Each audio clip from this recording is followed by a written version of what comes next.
Hey, everybody. I'm back. I got a new guest with me, and it's Michael Williams. Uh, I just met Michael Williams like a few minutes ago, but it's been a pleasure already. We've talked for maybe 20 minutes before pushing the record button, and he's an awesome guy. Sister or his sister is Jazzy, so he's Jazzy's brother, who we talked to last week, who I've known for a long time. Um, so, Michael, tell us about yourself a little bit. Yeah, how you doing? Thanks for having me. Yeah, so I'm 30 years old. I live in Colorado Springs. I've been here since I was about 3 years old. I work in finance right now. I was working for a school district in our city previous to that. But yeah, I've been here, man, for 27 years, and that's me. Tell me a little bit about, I know in your life you've mentioned that you've kind of been involved in activism in your community. um, and tell me what that's like and how that's informed you. Yeah, so something big for us forever. My mom's always harped on is like community service of some sort. So I've done a lot of community service, but some of it just kind of felt empty.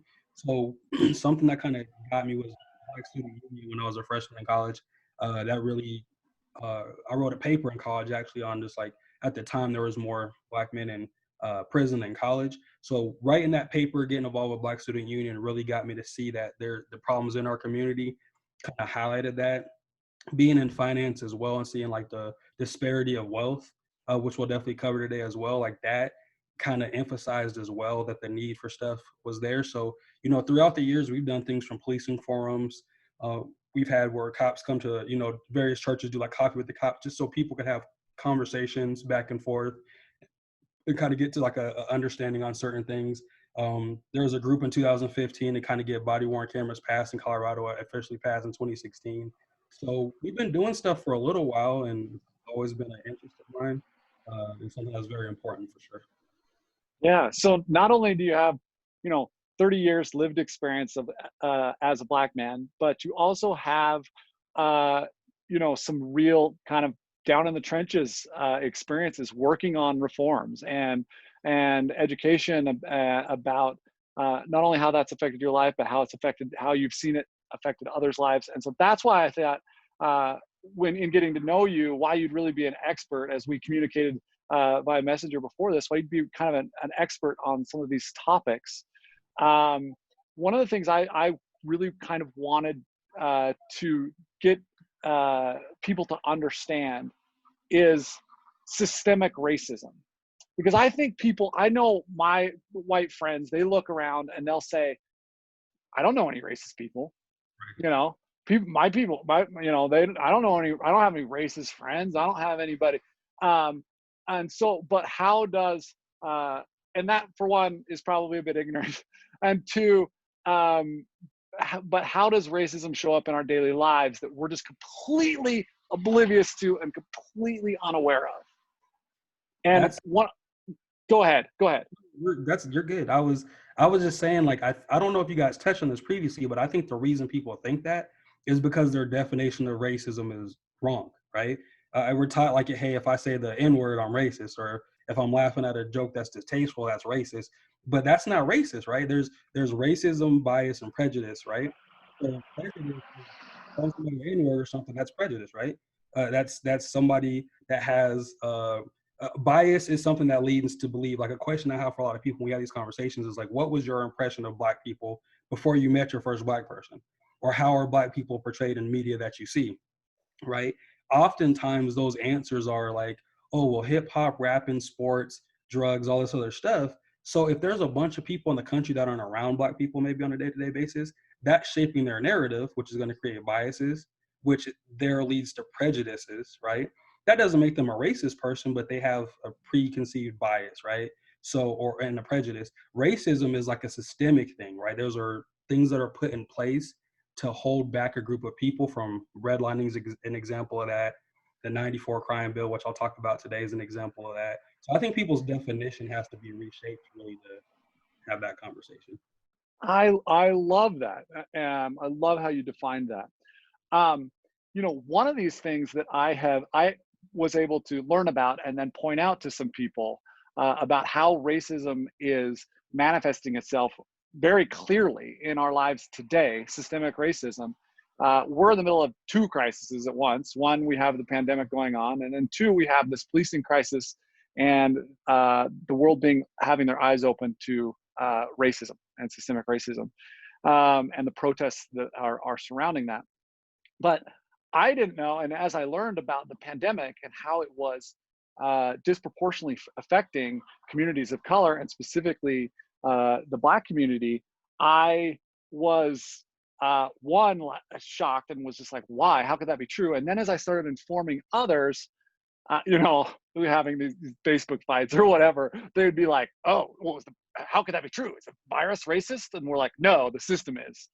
Right. Let me share with you one, and I want you to respond to that. But just to show the example of this is this is just an article from NPR. NPR's analysis finds that 32 states plus Washington D.C. Blacks are dying at rates higher than the proportion of the population. In 21 states, it's substantially higher, more than 50% above that which would be expected. For example, in Wisconsin, at least 141 African Americans have died. This was in May, but representing 27% of deaths in the state, where they make up just 6% of the state's population. So you know, that's big. 27% of state's deaths, but only 6% of the population. So can you speak to that a little bit about how the system is, how we're being manifested in COVID, the systemic racism? Yeah, that's a great question. And really, the stats like nationwide are Black people are 3.5 times more likely to die from COVID than their white counterparts, right? And the reason that is, it kind of goes hand in hand with a few things, right? With healthcare, to have decent healthcare, you have to have money, right? It's not like healthcare, like if people can say like Medicaid, Medicare, whatever case may be, those aren't necessarily quality programs. And I'm not saying all Black people are on those by any stretch of the imagination. But one issue is, for every dollar of wealth that white families have, Black families have 10 cents of wealth, right? So you have a situation where in our system, there's 10 times more wealth in the white community than the Black community, which is going to lead to effects in various different areas, but one's going to be healthcare because it's expensive. Like I'm type 1 diabetic, right? I've been type 1 diabetic for almost 29 years now. And the only reason my wife has a job right now is for benefits, because the cost of benefits outside of because I'm type 1 diabetic is almost $1,000 a month, right? And that's before co-pays and premiums and deductibles and all that stuff. So that's been an issue plaguing the country in general. But when you have a wealth gap that big, it's going to really highlight that in communities that don't have the money to treat it. Because I've seen some stats that say it's from $20,000 to $40,000 to treat COVID. You know, insurance and stuff will pay a portion of that.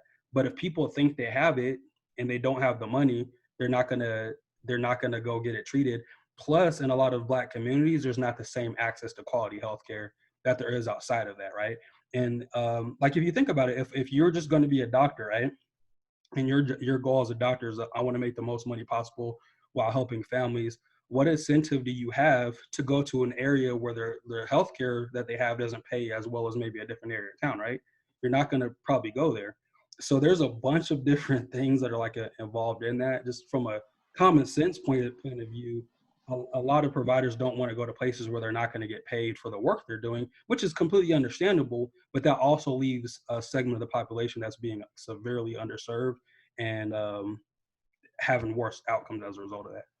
So you spoke a lot about how economics play a factor of that, and I want to circle back to the economics and how systemic racism has affected economics. But one thing I've actually listened to a little bit is that even in the healthcare system generally, even when they are able to account for economic disparities in the healthcare system, that the Black community still has worse outcomes. Mm-hmm. And that what they actually have found is that it's only explained by just racism. Yeah. That Black people get less good care, even when accounting for some of the other factors, and that was eye-opening to me. And that, again, I don't think the doctors necessarily have. They must have some biases Right. inside them that are not necessarily cognitive. and that is they're giving less good care, and that sucks. Yeah, and if you think about it this way too, if you look at just segments of treatment outcomes, whatever, like Black people have worse health outcomes, right? That's a fact. It's not even like an opinion or a thought. It's just that's a scientific fact, right?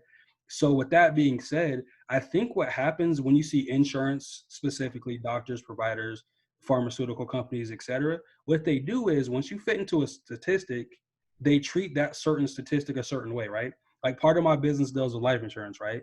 So somebody that has like worse health, like diabetic or something like me, is going to have a higher cost than somebody that owns a CrossFit gym or a gym like yourself, right? You're a healthier person, also their stuff. So that's part of it. But also people treat in a funnel. I really do, but I'm a big proponent of this where it's something that happens where they funnel those people. You're a statistic. They treat you like the statistic that you're in. Does that make sense? Yeah. I don't think it is cognitive in a lot of places where they're like, man, I'm just going to blatantly not treat this person or I'm going to blatantly do this. When I go to a provider, I recently switched providers. Like I'm the only Black person anytime I've gone there for some eye stuff, but at the same time, I didn't think the care was good, and I know enough to question stuff. Like it's just how we were raised. So they were a little bit uncomfortable with the questions I was asking, right? Because I'm the youngest person in there, probably about 20 years or something like that for the eye stuff. And then I'm asking these questions, and they're like, oh, they're baffled and addressing the issues. I left the doctor's office. The doctor called, or one of the people called, hey, why'd you leave the office? I said, because the quality of care I did not feel was the same as everybody else that was in that office. I got a call to be in the office at 11:10. They moved my appointment up 2 hours from 1:05 to 11:10. The doctor didn't walk in the room till 1:20, right? So I'm sitting in the room for 2 hours where there's people that came in after me that got treated before me by my doctor and left, right? So it was just things like that where I think there's a bunch of issues medically, things like that going on, and that could lead to a whole other topic with healthcare. But Black people, and then this is another big thing. This is what I wanted to highlight as well. A lot of times people don't want to go. There's a inherent distrust in the Black community for going to doctors because of the quality of care we've had. So a lot of times we don't get to go to the doctor soon enough to prevent something before it becomes a bigger issue. By the time we do go, it might be something where it's untreatable or the cost is astronomical. We can't afford to treat it, and then we're having worse health outcomes as well. So I think it's a combination of those things because of how history is going to play out. Yeah, for sure. So, kind of your expertise is in finance, and you mentioned specifically uh, wealth disparities between blacks and whites, and it's 10%, Mhm. I believe is what you just said. And tell me what's led to that. How is that possible today? And how is our system, uh, both past, current, and hopefully and future, leading to this disparity? Yeah, so really, and I when I if I try to make it relatable, I try to bring it from A to Z so people understand it. Because I guarantee people have heard this first part I'm going to say, is this stuff started historically with like slavery, things like that. So just think about it this way, right? If I have a finance office. If I have an office where I have people that are forced to work, I don't have to pay them. Anything they do, I'm profiting from. My family's benefiting from full sell, right? Like it's not even a question, right? I don't have to pay these people. You're working, you have to do these things. So what happens as a result of that is my family is able to do certain things that maybe some other families aren't able to do, right? Because I have this free labor, like completely free. I'm not even saying like minimum wage. I'm saying like completely free. You have no choice, right? So as a result of that, I have a head start. If we're racing a 100-meter dash, you start on the 70, I start at the starting line, the odds of me winning aren't very good. Does that make sense? So historically, how that's compounded is in a myriad of ways. And in an example I brought up earlier was redlining, right? One of the biggest ways people have built wealth through generational wealth is like properties, owning properties and stuff, right? Red, Absolutely. redlining, what some people may not know what that is, but there was banks that literally would not lend. Me and you had the same background, same income, all that stuff, and we wanted to buy the same house or a house in the same neighborhood. They would limit me from buying that house. They're not going to loan to me in certain properties. I have to stick in a certain area. They literally had a physical red line on maps, and if you were Black, they weren't lending to you outside of that. So if I'm in an area that has less property valuations, right, and that's the only choice I have to buy. You're at a place where the property values are twice as high as where I'm at, right? You sell your house, you make $200,000. I sell my house, I might make $30,000 because of the neighborhood it's in. That sets your family up completely differently long term. Does that make It really, sense? So 100%. it's not like an individual thing. There's so much stuff going back.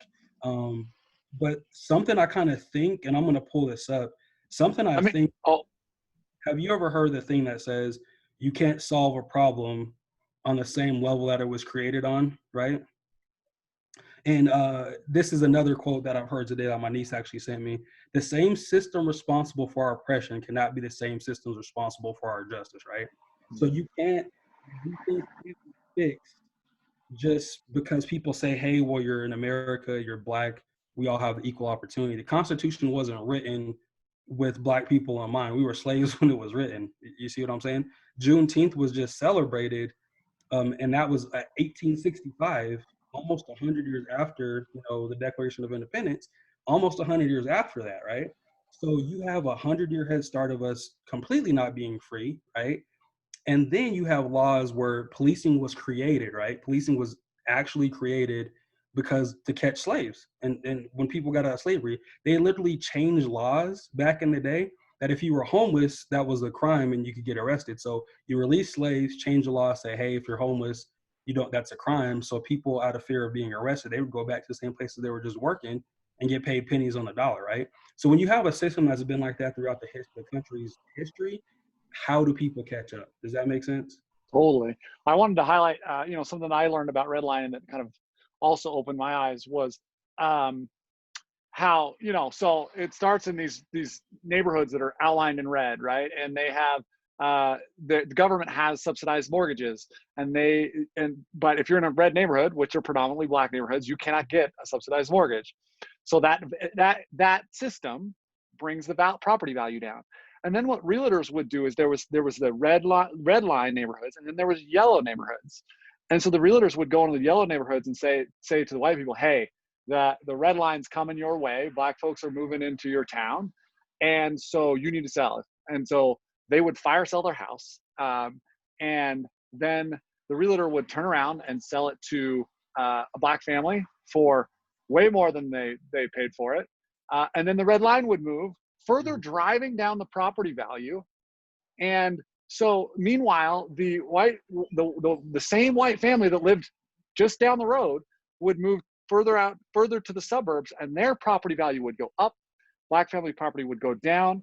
And really, your best asset as an adult trying to make it, and trying to create wealth is your house.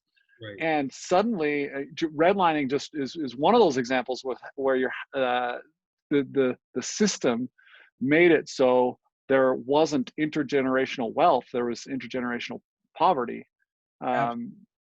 Absolutely. And in addition to that, like you just said, like you highlighted that perfectly, right? That was very great drilling that down. But in addition to redlining, I think the two biggest ways families have created wealth over time has been life insurance, people passing away, and properties.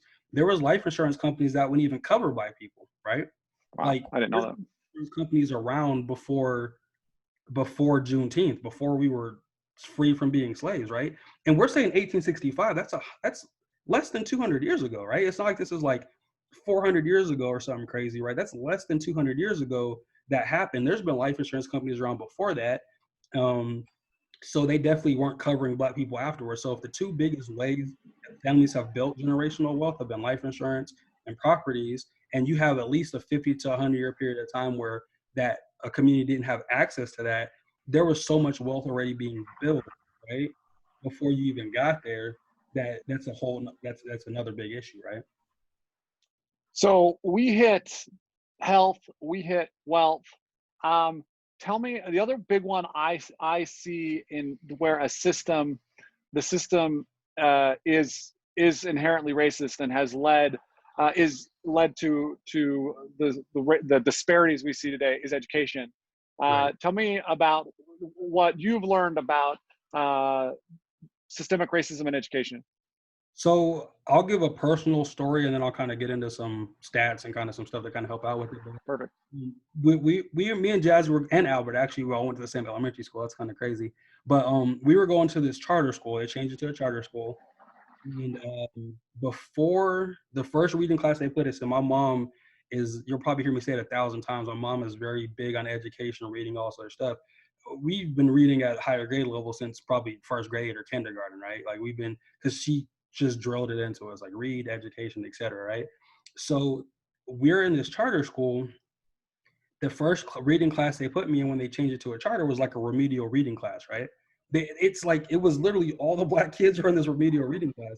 Our gym teacher was that, his name is Mr. G, Mr. Gossage. I still remember him to this day. He taught the advanced reading class. He came in there and was like, "Why is so and so, so and so, is so and so in this class?" They didn't even test; they just automatically put us there, right?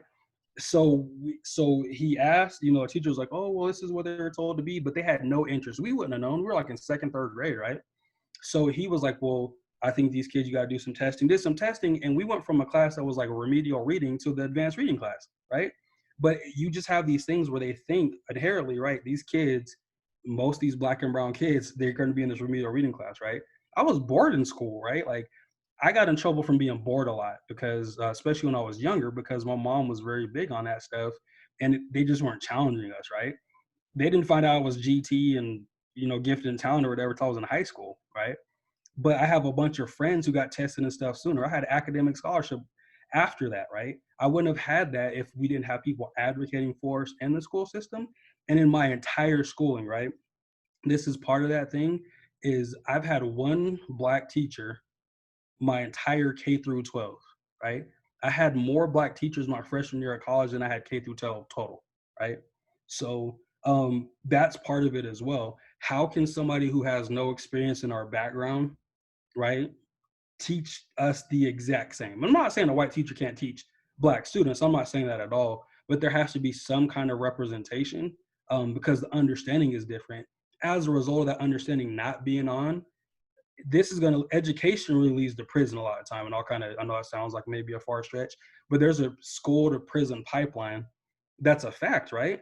Like black students are one out of three black people that go to school can expect to be suspended in elementary school. And a lot of times that's from overhandling of a situation, or hey, this kid looks like an aggressor because the media portrays black men a lot of times historically for years and years and years as aggressors, right? This kid had to be the aggressor. So this kid's going to get off with in-school suspension. This kid's going to get out and he's home for 4 or 5 days. You see what I'm saying? So you have those things. And then another thing, and I'm going to highlight a few things we can kind of delve into them, is what's funding the schools, right? Most places is property taxes. So we just talked about redlining, right? So with redlining, you have the higher valued properties are funding the schools that predominantly white kids were going to, right?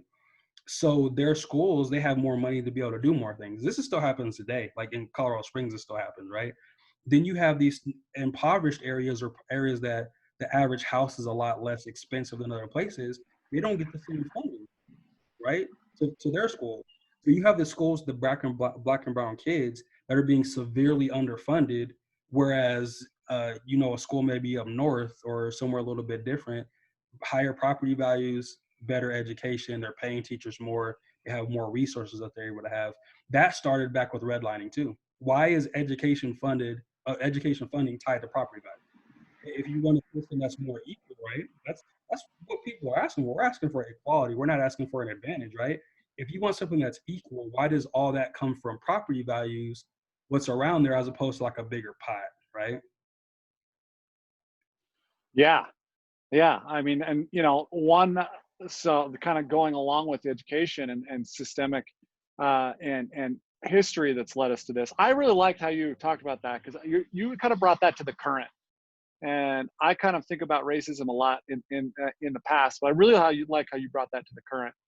Um, One of the things I know that I learned about was the GI Bill, and you know, one only 2% of returning Black GIs was able to get access to funding for free education. Hmm. 2%. You know, and there's several reasons behind that, but that's another one, you know, where like a lot of our white grandparents got an education early post World War II. When there was this big economic boom, they were able to get an education and get a high paying job and start that wealth building and growing that still exists today because of it.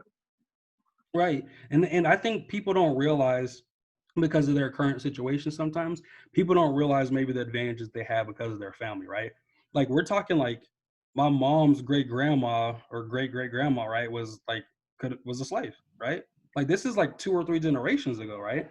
Whereas you could have somebody who's like, I grew up as a slave owner, I didn't benefit from that, yada yada. Like you did. Like there is not, name me a system in the country who long term did not benefit from free labor from Black people, right? There's no system really at all, right? From banking preying on Black people when, during redlining, we'll just use that example, right? To cotton mills, picking cotton, things like that. That whole system led to other wealth where people were moving from that to they were moving to the railroad industry, and that became a big wealth boom.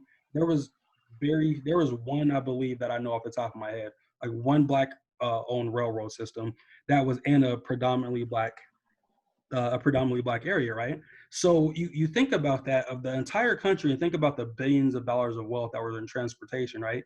And hundreds of millions back when it started. Those that affects families very specifically. Here's an example of that even a little bit further, right? How that wealth gap and education does play into that. So how that is even bigger. If I got a big contract, say I have a transportation company, I have a big contract, right? I'm going to employ people I know, right? So if I know Black businesses, I'm going to help employer give contracts out to Black businesses, right? If I have a general contracting company, right, where I don't have a roofer, if I don't know any Black roofers, I'm going to give it out to whoever I know, right? That's a trade or something that somebody may have not had the opportunity to learn, right? And this is beforehand, right? People didn't have the opportunity to learn those things. Wealth is being built in these different professions. And then eventually, yeah, you're 100% right. Eventually, Black people caught up to be able to get certain education and certain things. But that's the biggest thing I try to tell people. Like, you do have examples, and I hear this argument all the time. Like, I probably have more Facebook arguments than the Facebook should probably allow. But it's not really arguments. I'm trying to educate people. But you have people that say, "Oh, well, Tiger Woods and LeBron James and Dwayne Wade and LaDainian Tomlinson, that they could do it, then Black people can do it." I said, for one, that's a stereotype that's awful funny when you have all the successful examples that these people that are going to give are like sports, right? So you have 43 million Black people in the country, 43.8, I believe is like the statistics about today, right? You have less than 5,000 professional athletes in the entire country, right? So if that's your argument where you have these Black people that pull themselves out of it and entertainment and being athletes, how do 48.3 million people say the stereotype is right, which is obviously not, all Black people aren't athletes and stuff like that, but say that stereotype is right, how do 48.3 million people advance in a system that there's only 5,000 people, right? So yeah, there are examples of people that were just born with it and they worked hard and they did these other things, right? But at the same time, who owns the teams? Right? Yeah, So it's like yeah, in NFL, there's one minority owner. Everybody 31 are white, one minority from I think Shad Khan's from like India or something. NBA has Michael Jordan, right? And you have Jay-Z that's a partial minority owner of a team, but you don't really have a bunch of diversity and things like that. So you have these, if you think about the wealthiest industries, the biggest ways you could possibly make money, you might have some Black people being entertainers, etc. But who are the directors behind the scenes, right? Who owns the film company? Who owns, these companies that are putting these movies out? So there's different levels of the wealth for sure.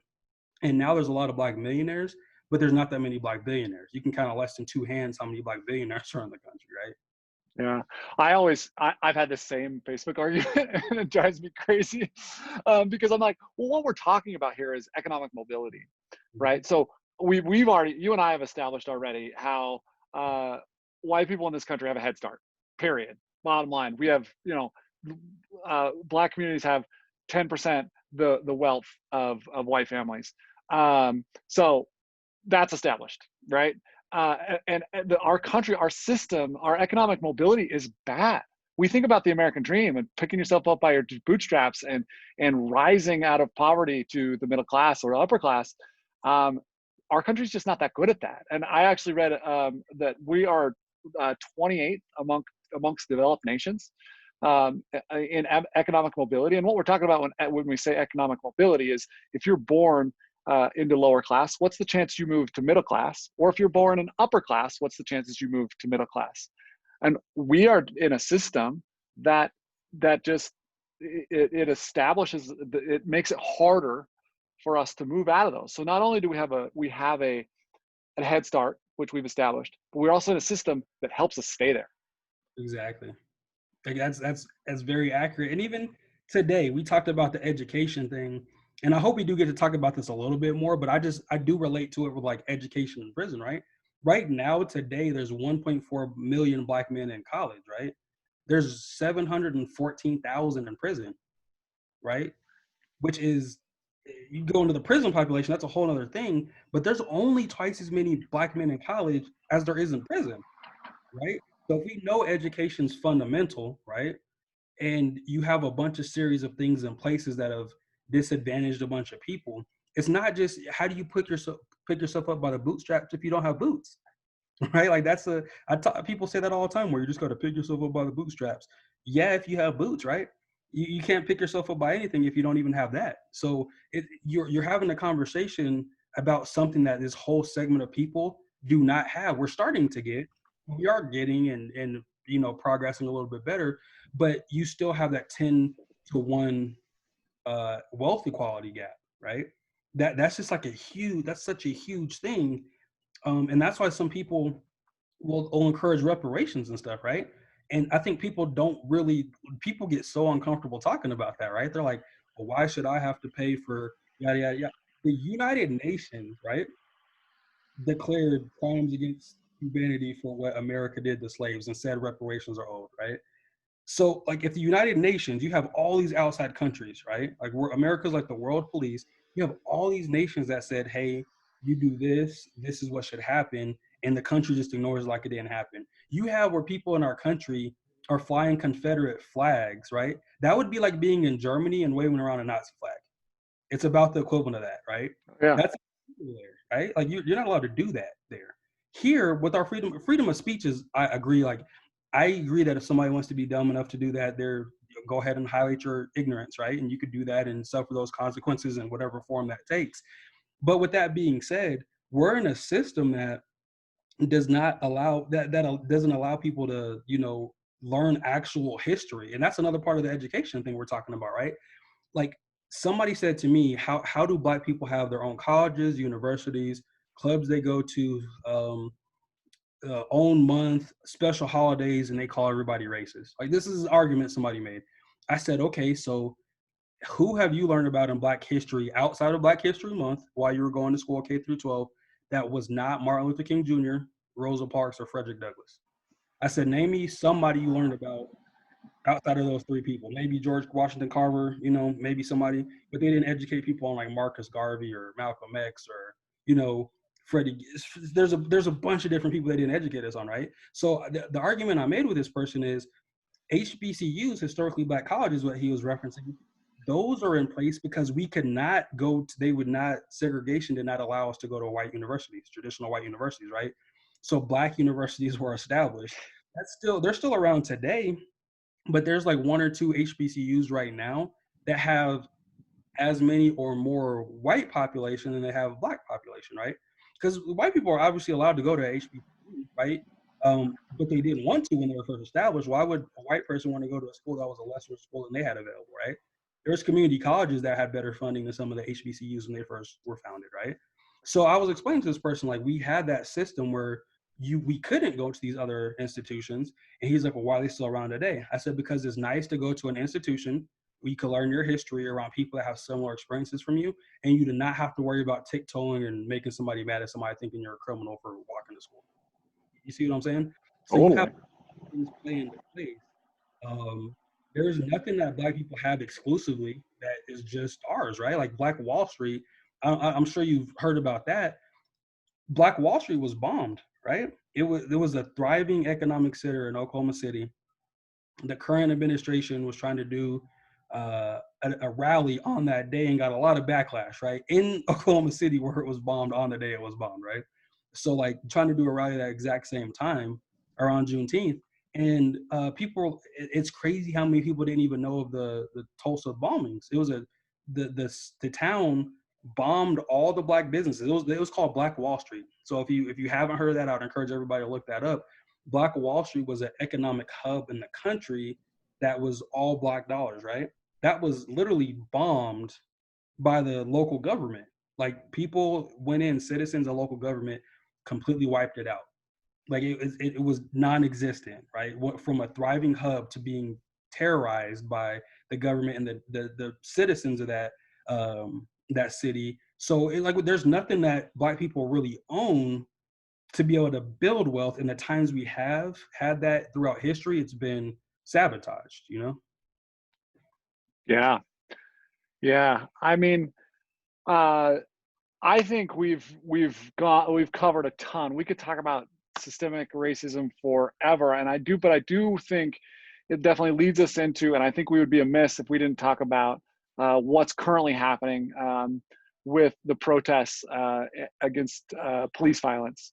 Um, so I want you to speak to that. I want you to speak to your personal experience and to what you've been feeling and experiencing at this time, this kind of historic movement that's happening around police violence. Right. And I do want to give a shout out to Colorado, first of all. I'll kind of start off with that, who actually a week ago passed the Police Accountability Act. And there are some things highlighted in that are going to be, and it's crazy because some of these things that were highlighted, police today, like as of this week, started resigning, which lets us know some of their intentions, right? And all cops aren't bad. You know, we're not saying that. What we're saying is we want accountability, right? Um, I don't think that anybody's life is more valuable because of their job title than your life or my life, right? I don't think a badge makes my life less valuable than, a cop's life, right? And that's what we're saying. So a lot of the things that are happening and going on right now at Colorado, like I said, specifically Colorado, and I'll kind of get into some more of that the protests. And I appreciate you calling them protests and not riots because I got to educate people on that all the time as well. Is we have a moment right now, and I would encourage people that to put pressure on your local municipalities and around the people don't pay attention to elections and things like that until it's like a presidential election, and that's foolish. There's almost elections every single year. So when we see like the example of the Ahmaud Arbery case in Georgia, and people like really mad, well, why didn't they get prosecuted sooner? Why didn't they do this? If you don't like that, vote out those DAs, right? You vote those people out, next time they're around, they're not going to be. I could almost guarantee those people won't be in office next time, right? When their election comes back up, because they have a system where people were friends with the person that shot somebody. They refused to do it for refused to charge the former police officer, but they hunted this man down and shot him. Right? They hunted him down and killed him. So that set off this stuff. George Floyd, Breonna Taylor, all that has captured momentum here in Colorado Springs. I'll give you two examples that have happened here in Colorado, right? One is Colorado Springs, Devon Bailey last year. Somebody made a call, which was found out later. The call was a complete lie in the beginning, but somebody said that Devon robbed him, right? This man was, so he called the cops on him. He had a gun in his pocket. The cops said, hey, we called, you guys fit the description, and he took off, right? He took off running, and he got shot in his back 4 times running, right? They didn't know he had a gun officially until he was dead, and they said, "Oh, he did have a gun." They said, "Oh, he was reaching for a gun. He was pulling his pants up. He had gym shorts on, had a gun in gym shorts, was running in gym shorts because he feared for his life." And I think that people don't understand that. Black men, how we've been taught, man, and just through experience, there's inherent fear from police, right? I was talking to my niece today. I've had one interaction out of the probably 10 times I've been pulled over that was I didn't feel nervous, right? I flipped a UE at a place that obviously said there was no U-turn, right? That was completely my fault. And there was a cop facing me, right? So he flipped it around. This cop pulled me over. He lit me up like as soon as I turned around. He says, do you have any idea why I pulled you over? And started laughing. And I was like, yeah, I have no idea, And he was like, You know, so he just laughed because we just realized that I left my fingerprint at the office, so I checked my blood sugar with. I did a U-turn, whatever, got that ticket, right? That's the only time I felt not nervous getting pulled over because he came to the door with comedic relief. He treated me like a human, right? He didn't have his hand on his gun. He didn't do any of that. He just put his hands on the windshield. He says, "Hey, man, you have any idea why I pulled you over?" And start laughing, right? So that's the only experience that I've had like that. We have a bunch of examples in the community that we've been talking about for years of people getting shot. Devon Bailey got shot running away. You have another gentleman, his name escapes me right now. It's Elijah, and I forgot his last name, but this was in Aurora, Colorado. He's anemic, right? So he had his face covered, walking to the store to get snacks. Colorado can get very cold in the wintertime, right? He walked to the store to get snacks. Somebody called and said he looked suspicious. The cops pulled him over, said, "Hey, you look suspicious." Wrestled him down without knowing the health issues this kid had. He was very frail. He was like 130, like 5'9", 5'10", 130. Wrestled him down. He was throwing up. The cameras fell off, but you could hear him throwing up. When the camera got put back on, he was in handcuffs behind his back, and they were putting ketamine behind his ear. So they injected him with ketamine to subdue him because he was being really, but he was in handcuffs. He's 130 pounds. There was 3 cops there. He went into a coma and died 6 days later. Nobody was charged in that, right? He got called for looking suspicious because his face is wrapped up in the wintertime. So when you see some of this stuff, man, it's black people have this fear that's not unwarranted. It's because of experience we've had or somebody that we know. We all know of somebody who has died or been involved with incidents with policing or some unfair prison system. So the portion now is, and my sister did reference this before, when you I like analogies. I think I get it from my dad, but if you're if you have a pressure cooker, right, and there's no valve on a pressure cooker, that's a bomb. It's going to explode, right? That's literally what'll happen, right? So, and I used this example before in a video I put up too. People always want to tell us how to protest. They want to tell people how to protest, but they don't want to be a part of the solution, right? When somebody takes a knee, that's disrespecting the flag, even though it wasn't. Colin Kaepernick talked to a Marine, "Hey, what's the best way to protest?" I think taking a knee as opposed to saying the bitch is more respectful. He did that, got called sons of bees and all kinds of stuff, right? And people didn't like that. You have the stuff that's been going on here with police shootings that Colin Kaepernick tried to peacefully highlight. And people use Martin Luther King Jr. as an example. He had an 85% disapproval while he was alive. I know. Right? He wasn't popular while he was alive. And guess what? He was peaceful protesting and he was assassinated, right? So people want to tell us how to protest, but they weren't paying attention when it was peaceful. So now it's still a protest. I don't think it's writing, and I don't necessarily agree with all the things that are happening, but they frustrated, and that's gonna come out, right? That stuff's gonna come out. What I think smart cities, towns, and even politicians are doing is they're capitalizing on the moment, the emotions people are feeling, to finally address some of these problems, right? They're finally addressing some of these problems that have been systemically, here throughout history. They've been here throughout history, right? Something we didn't talk about was like the prison pipeline, which leads to a lot of this protesting stuff as well, man. Um, I don't know. I'm trying to not go all over the place. The 13th, there's a documentary called 13th. Why I'd really encourage everybody to read it. This has been like one of the biggest things for me. I'll give you this example. This is another example of systemic racism, right? So cocaine and crack. I'm not a drug user like that, but I take classes, right? Cocaine and crack are the same drug. Crack is cheaper because they cut cocaine, put I don't know whatever they put in it to dilute it and make it more readily available. Back when coke and crack first came out, cocaine was more of a high-end drug, like a white-collar kind of drug, right?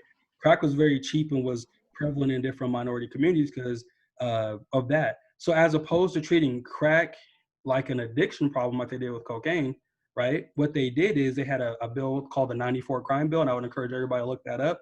What happened as a result of that is 100 grams, you'd have to have 100 grams of coke, which is the same drug as crack, right? To 1 gram of crack to have the same prison sentence. So 100 grams of cocaine was 5 years of prison. 1 gram of crack was 5 grams of prison, right? That's just a straight up racist policy, right? Because like cocaine was the drug of white business America, and so they get caught with a little bit of cocaine, get a slap on the wrist, where crack is being used more in black communities, and they're going to prison for decades. Yeah, 100%. So there's a boom where really from 1970 because of some of these laws that were enacted and stuff. 1970, the prison population was 357,000 people in the country. 2014 was 2.3 million, right? Of those 2.3 million, 58% of those were black and brown men. So when you talk about people, they say this whole black on black crime thing or whatever, like that argument's crap. People do things to rob, kill, whatever, to people that are generally around them, right? So this is what I tell people, right? You have black people or black men kill each other at the clip of 90% of the murders in the black community are by other black people. 85% of the murders in the white community are by other white people, right? So obviously that means that black on black crime isn't a thing because we never hear about white on white crime, right? I've never heard that in my entire life. But 58% of the population in the United States is black or brown men, which comes out to our country having 25% of the world's prison population in our country, right? Of the 25% of the world's population, 50%, 58% of that population are black and brown men, where we make up just shy of 13% of the total population. And we're almost, right, we're 12.5% of the world's prison population, and we make up 12% of our country's population, right? So that system with prison is something that's what really got me into protesting civil rights, etc. Because that disparity has been so huge. It's been so huge, right? I have stats for days on prison. I'm not going to go into all that. I just wanted to highlight that a little bit. But it's that system. I just gave you one example of that, where that system has. I'm just moving my camera into the light, so because we're having an important conversation, and I don't want my light to end it. So I'm just gonna move. I'm just gonna swing right over here No into problem. this light here. See if we can't carry on. I'm Ah, sorry, that I don't might want, be that might be a little better. yeah, If it's it's a not, if it's not, that's okay. It'll get better as it gets darker. I don't want to keep it. I don't want to keep this like too long because I know we want to keep it succinct. But Kevin, did you know like 2020 this year, right? Because we're talking about recency. Did you know that lynching just became a federal crime in 2020? I did not know that. Yeah. So when we talk about the recency of things, it's 2020. We're not talking like 1920, right? It's just this year past where that's finally a federal offense. Lynching is. Wow. So Yeah. I'm bringing those things to I'm bringing Conan around, man, to kind of answer that question. I've told you I'm all over the place sometimes, but to kind of bring it back home was like, you have people have known these things have been going on for years and years and decades, right? And now we have a moment where we can protest and get things changed. And I'm really proud of how our city has done stuff. And I know there's been different municipalities and cities and stuff that have been putting pressure on people locally. And I would just encourage people, like, no matter where you're at, you want to see change, right? And I don't think anybody wants to be protesting. I'd rather not be protesting. I'd rather not be doing these conversations on race and prison because everything was equal. If everything was equal, we wouldn't be having these conversations, right? But now people are paying attention to it, right? People are paying attention to these things a little bit more. And like that 98 crime bill or 94 crime bill that I referenced before, what that did and how that really affected the black community so much is that created the three strikes rule that we all have heard about, like 3 felonies and you go to jail for life. It added 60 new federal or offenses that for death penalty, 60 new things, right? So they were cheating things like drugs. If somebody got 3 felony drug incarcerations for possession, usage, whatever, they went to jail for the rest of their life. We know now in 2020, you treat drugs as a substance abuse problem, not a criminal problem, right? So Right. people if they needed help, uh, there are a lot of people if they needed help and threw them away for the rest of their life without the key, without the possibility of parole. And what those things did, like 3 strike rule, it took out one of the only systems in our court system that's supposed to be impartial, which is a judge, right? A judge can look at a case and say, this is the factors, first time offense, so and so, you need to go do these mandatory treatments. They completely removed them from the entire system and said, hey, third time you're out. Like it's not baseball, these are people's lives, right? So I think people now are just seeing all these things have been happening, and there's a myriad of places where people can kind of see and learn about some of that stuff. Like that documentary 13th I referenced before was one of them. Um, there's a movie on Netflix. This is the first movie I've ever seen on like the police shootings and stuff like that really highlighted it in a way that everybody can understand. And Michael B. Jordan's in the film. It's called Fruitvale Station. That was a true story of a man named Oscar Grant that got killed in California, right? There's a documentary right now that's free for everybody to see on Netflix and YouTube. I think has it free. It's called Just Mercy. Um, that's phenomenal. Just kind of shows what I'm talking about as far as the amount of innocent people that were death row. That was a crime the guy was nowhere near where it happened. A black man was nowhere near where the crime happened. He had a successful business in the area. They knew he'd be out, so they blamed him for a crime. He was in jail for years and years and years and years on death row for a crime he didn't commit. There's another documentary. I actually read that book. That's a book as well. I read that book, and it was incredibly compelling for sure. It should be a must watch or a must read for anyone. Absolutely. And the last one I'll recommend to people is there's a documentary called Let the Fire Burn. It's on the Move organization. And again, like we're not talking about their beliefs and all that stuff because some of their beliefs are wild and crazy, but we live in America where we can have some of the freedoms to have crazy beliefs. But they were bombed, man. There was 8 children in this house, 9 adults. Only 2 people made it out the house. The city of Philadelphia, and it was a black organization called the Move Organization. Some former Black Panthers started something a little bit more peaceful than the Black Panther organization, who has done phenomenal work, and how it started wasn't violent, but it was like matching force. If you're beating us up, we're gonna beat you up. If you come with guns, we have guns. That's kind of how Black Panther started. But what they did is the Move Organization from a building, and the city actually dropped a C4 on their building and let it burn. The mayor told them to put the fire out.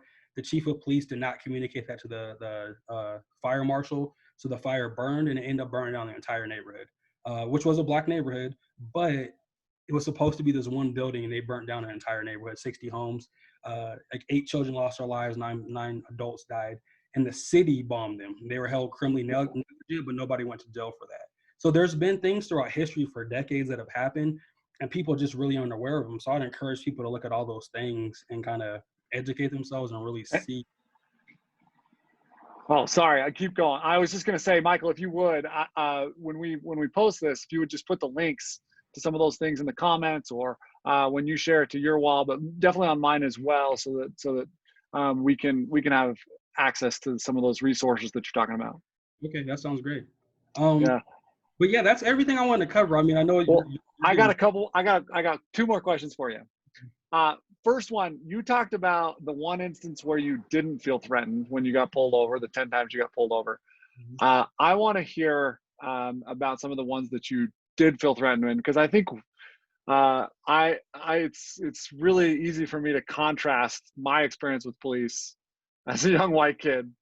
I got my license revoked when I was a teenager because I got pulled over so many times. And so I think it's easy for us to contrast those from your experiences. And then on the last one, I'd like you to leave us with something you're hopeful about for the future.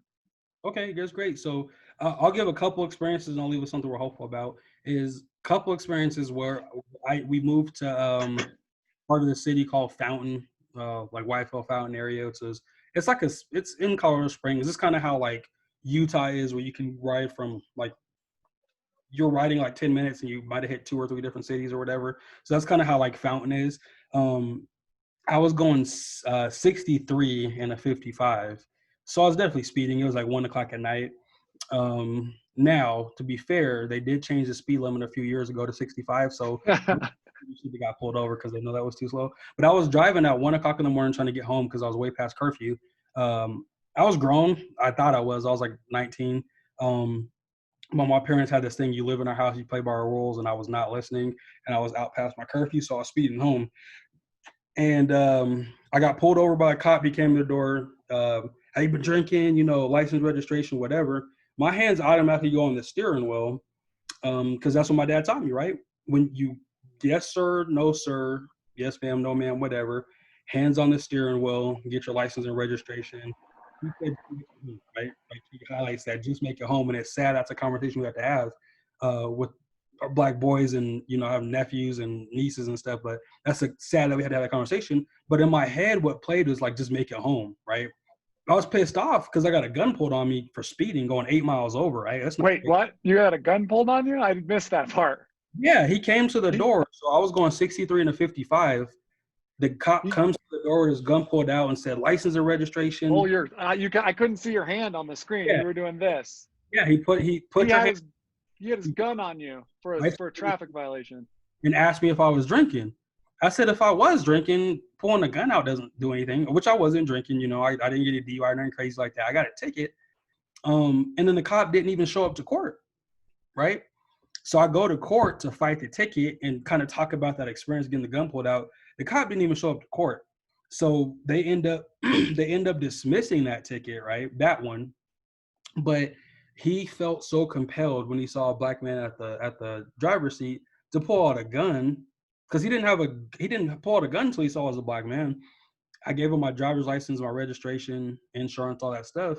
And I was shook when I went home. You know what I'm saying? I didn't tell my mom about that because this was when my dad was sick at the time. So my mom didn't need to hear that. Another example was like 18 years old, I believe. I was in an organization called Black Student Union. So we were having a meeting at one of our members' houses.